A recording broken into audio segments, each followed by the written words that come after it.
In March 2020, I made this image of a tawny owl with an ISO of 16,000. There's virtually no noise present in the image, and I didn't use any denoising software. I'll make sure you stay to the end of the video, and I'll share another tip that I thought was essential for capturing this bird high up in a tree. I was sitting in my garden when I started to hear the tawny owl calling.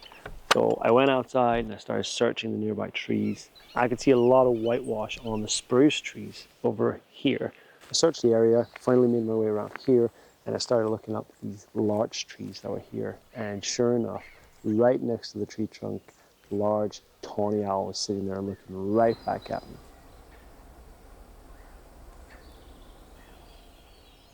It was a cloudy day and the light was quite dull. I tried various compositions, tried portrait and landscape views, and walked back and forth. But it wasn't around until evening, that magic quality of light that you get around twilight.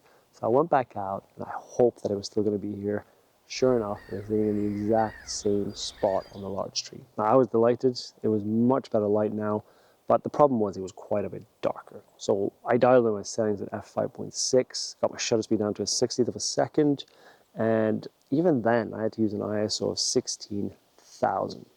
It was then that I had the idea of photographing using a high-res mode on the OM-1. I was shooting handheld, and the high-res mode on the OM-1 can then give you around about a 50 megapixel image. And it does this by taking 12 images quickly by just moving the sensor a little bit, and then it kind of combines them all together. And this will give you better sharpness, more accurate colors, high dynamic range, and less noise. And I was amazed at looking at this image at an ISO of 16,000, and it virtually had no noise present in it. Now, of course, to use this feature for wildlife, you do need a subject that sits quite still, like an owl like this. But ever since I got that image, I've always been looking out for opportunities to see when I can use this feature. Now, if you like these kind of short tips from the field, sign up to my newsletter where I send out once a month just a story from the field with little tips and insight on the OM system. Thank you so much for staying to the end of the video. And here's my tip for photographing birds high up in a tree. You've probably heard many times, you want to get to the eye level of the bird. Now, there's no way around here that I could get higher.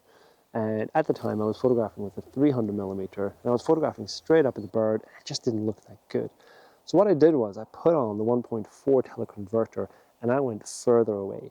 And when I go further away, that angle that you're photographing on doesn't become so steep. It creates a much more intimate image. I look like I'm more at eye level with the bird.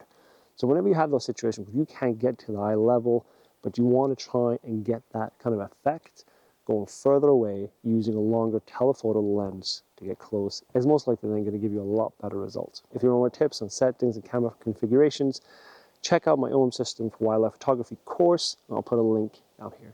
Thank you so much for watching, and I'll see you in the next video.